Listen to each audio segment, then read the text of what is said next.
this girl named Recho Amandi, I'm not sure if I pronounced her name correctly, is the host of a fashion podcast called The Cutting Room Floor, which has been soaring in popularity recently. It's available behind a paywall on Patreon for $6 a month.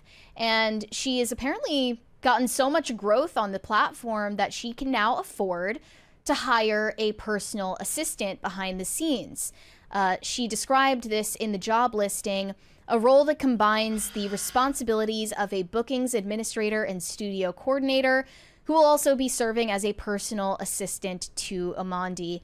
The job, in person and full-time from 9:30 a.m. to 6:30 p.m., was offering $55,000 as an annual salary pre-tax with no benefits. And when she announced this job listing to her following on TikTok, the retaliation was swift and unyielding from her Gen Z audience. They are adamant that she was out of line for even suggesting that someone could live off of a $55K a year salary, especially where she's based in New York City, and especially in an industry which they already believe is exploitative and predatory, the fashion industry. Here were some of the responses. 55K is 33K after taxes. You can't afford the position, especially in New York City. Another one said 55K for an in-person job in NYC is borderline exploitation at this point. Another one said, girl, hire your cousin at this rate. And ultimately, Amandi closed the job listing and bent the knee to the backlash. And she admitted that she handled it poorly and made a mess of the situation unintentionally. Although at first she went live to address these concerns and stood by her decision. Here was her defense. It's not lost on me that that's not a glamorous wage. You can't be living lavishly. She said that she was looking for the kind of person who wants to come to New York and hustle in the early years of their career. I was paid $30,000 out of school. You're eating ramen. You're never taking an Uber. Where do you guys think the 55K is coming from? She's obviously saying this is coming straight out of my earnings. Yeah. This is what I can afford. Other people were saying, well, a personal assistant is a luxury. And if you're not able to pay a personal assistant the proper salary, that's not a luxury that you're at the stage of affording it right now. Which is, of course, not an accurate argument, because the thing about the free market is there will be somebody willing to do it, as this has been proven in every industry like this, especially in a place like New York City, where people who are industrious and want to get ahead understand that the benefits of taking that job, as horrible as that salary is that it gives them access to names, dates, and places that they never would have had access to before. So the Rolodex that they will build from working that job is its own salary. Right. And that's even proven in this situation. And it is, I'm sorry, 55K in New York is insane. They're going to have 9 roommates. It's going to be illegal wherever they're living, but that's something they're going to have to choose to do. It's not incumbent on the person who's paying them, especially if it's the max of what they can afford to do, to offer more, unless they want to develop a reputation as a really, really good employer. But she can't afford that right now, so she's going with the other option, and it's going to work. Well, Amandi echoed that same sentiment, saying it's not the value of the salary that you're in it for the networking. It's like being paid in promo. Yeah, exactly. There are a lot of people who would love to get a job out of school, and it's 55K because they see value in it. She also added that 800 people applied for the position before she took the job listing down. So there are plenty of people that were willing to take this on. Who knows how they were planning to survive on that salary. But it was pointed out that entry-level positions at Condé Nast, the parent company of Vogue and several other fashion publications, start at even lower salaries, like 51K per year. And what that means isn't that, the fashion industry is just full of people who are willing to rough it for opportunities. It actually means that those entry-level positions at Condé Nast or other prominent fashion brands are going to people who, for lack of a better phrasing, work for fun. They're for Nepo babies who likely have a trust fund, are being supported at least in part by their parents, have a nest egg of some sort. that are not in the job for the salary. They're in it for the experience and the connections. The connections, and because they essentially see it as a hobby more than anything. So these jobs are not going to people who need money to live. Yeah. They're going to people who are already wealthy, generationally, most of the time. But in the middle of all this controversy popping off, the cutting room floor page was still releasing content. And people thought that added even more to the tone deaf response from the host. She initially posted this clip with Gwyneth Paltrow, of all people, who is known for being shamelessly out of touch and elitist. And it's a great one. Let's share. Here we go. Is About for Goop. the rich, like, oh, Goop is for the rich white Brentwood mom. All this stuff on Goop is so unattainable. It's too expensive. Well, that's not true. But I'm also like, but I kind of thought that was the point, though. I don't think that everything on the site is unattainable, but trying to be everything to everybody is a disaster. The Goop woman is kind of like the me of her circle. Who's the Goop shopper? So she's 40 plus. She has 2.2 children, college educated, largely coastal. Is she rich? Yes. Well, we kind of have two cohorts. We have like a reader cohort and a shopper cohort. But the shopper cohort has a higher household income than the reader. Are you selling people the prospect that they can be you? No. Be like you? No, I'm selling people the prospect that they can be them. Yeah, but this audience of people have come because they love you, because they... That was a little bit intellectually dishonest.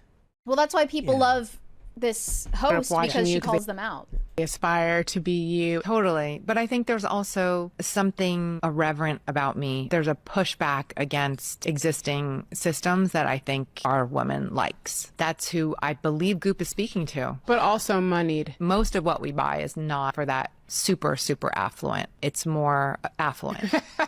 Not super, super. Just regular affluent. Okay, fair. You know, if you can drop a few $100s on a vibrator or a vagina candle, maybe you're not in the upper echelons of power. You're not a billionaire, you're just a millionaire. Yep. In this other clip, she calls out fashion designer Steve Madden for blatantly copying designer brands and selling cheaper versions of their shoes, which is another example of why this podcast is so popular. She's like Z-Way, but less rude. Folks who say that Steve Madden is a knockoff brand. It's like calling the Beatles a knockoff band, because they would take a little bit from Motown and a little bit from Elvis. We designed tons of shoes, but, you know, there's been the odd little shoe that I've nicked here and there. I want to play a game. Sure. I'm going to show you some shoes. You tell me if you know who the originator is. All right. So this became a very big trend. Oh, this was great. Hold on, back up. Was this Aaliyah? Aliyah. Aliyah? Good job. It is, Yes. right? Do you think that some of my girls even know who Aliyah is? Yeah, they know the name. Yeah. This is the next one. I know you know this one, Steve. I have made so many of these shoes. Obviously, we know who it is. This is one of the greatest shoes in the world. We changed it a little bit. Who's the originator? It's Hermes. Hermes. Okay, good. 2 for 2. You know. I mean, he's just laughing in he's laughing in a tax bracket that can afford an assistant that makes more than $55K. Right.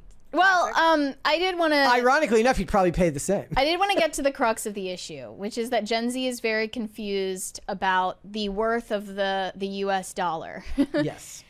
I don't know where it originated, but I mentioned earlier this survey of Gen Z, I believe either college students or college graduates, and they were asked, how much would you need to make per year to feel comfortable with your wage? Not just that you're able to survive, but that you're comfortable. And they, if I recall correctly, reported they would need to make minimum $300,000 per year salary to feel comfortable in what they were making, which is outrageous. Yes. And everyone pointed that out at the time. But I think it's because they're reacting to the extreme barriers set for entry-level positions, especially for people that are in a mountain of student loan debt and they can't pay it off. They especially cannot pay it off on a salary of $55,000. No. That's impossible. And there's also like a crisis going on in the job market that a lot of people aren't talking about. And it's that a lot of job postings are going up for positions that are not open. A lot of recruiters are using AI to filter people out for applications. you're going to get on the phone with a robot and answer questions for a job that you're probably not even going to get for like an hour.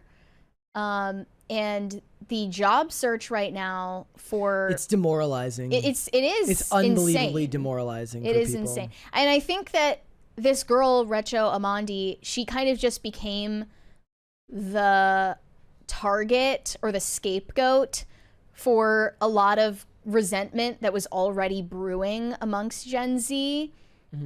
It was just perfect timing, right time, right place for everyone to come after her, when in reality she's not culpable for the larger issues at play. Yep. I want to, in the chat on Rumble, DJ Dub says, "Not my loan, not my problem." You are correct. On the fundamental level, you are correct that people have taken out loans that they are now terrified that they're never going to be able to pay back. And it is absolutely not your problem to do so. And student loan debt forgiveness is one of those things that was a very dividing issue for everybody. But the thing is it's feeding into a larger issue in this country, which is the gap between what people view as an attainable future. And if the system keeps going at the rate that it's going, you're not going to get like a free market revolution. You're going to get a communist revolution, because the youth are going to turn to the government to solve their problems. You looked at just how many people were excited about the idea of student loan debt forgiveness, not understanding the idea that they and their parents and everybody else who's a net payer in to the tax system was going to be paying for it.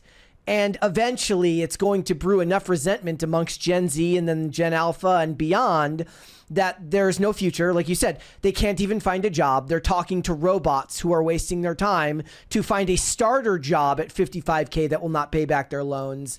Something has to be done eventually, and saying "not my problem" is true. It is not your problem, but it will make problems for the rest of the country down the line. This is just a microcosm of that on a different level, though their understanding of the free market is very, very limited, of course. Yeah. This is igniting a lot of class resentment. Yep. And definitely, I would say it explains some of Gen Z's attraction to communism, like just straight up hammer and sickle communism, not whatever you dress up liberalism in to disguise communism, but just straight up shameless endorsement of actual like means of production belong to the state. Yep.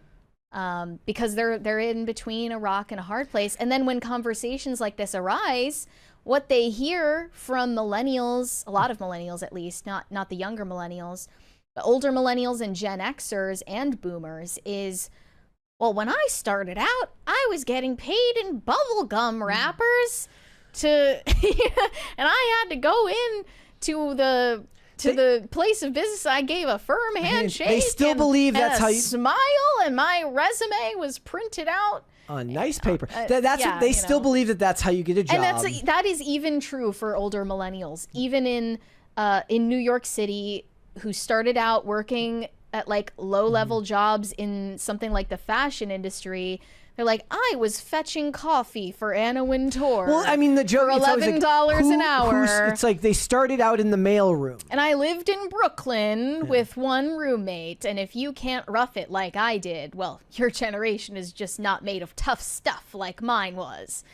And it comes off as incredibly tone deaf and unhelpful. And it seems like a lot of people are like, when it comes to conversations about the economy or about dating or about college, like student loans, any number of things, they're just happy for themselves that they got the last chopper out of knob. Yep.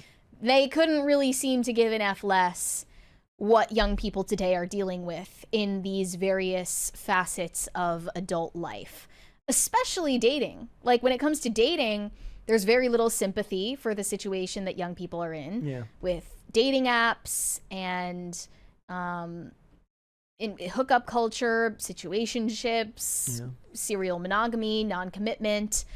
The list just goes on and on. The people who are married, especially like boomers, Gen Xers, and some millennials, they seem to just be so satisfied with themselves that they didn't have to deal with any of this, and they have no idea. Well, I think part of that's because they're what having it's like these, out there. They're having these discussions online with people that mean nothing to them. You're like, how much empathy do you expect a person who you don't know in the real world to really drum up for you? But if they had that conversation with their children and they're still taking the same tone, that's a problem. Like, here's one of the clapbacks to the backlash that was sent to Rachel Amandi from a millennial. I reckon folks take off their rose-tinted glasses and ask their older friends how much their first job in NYC paid them.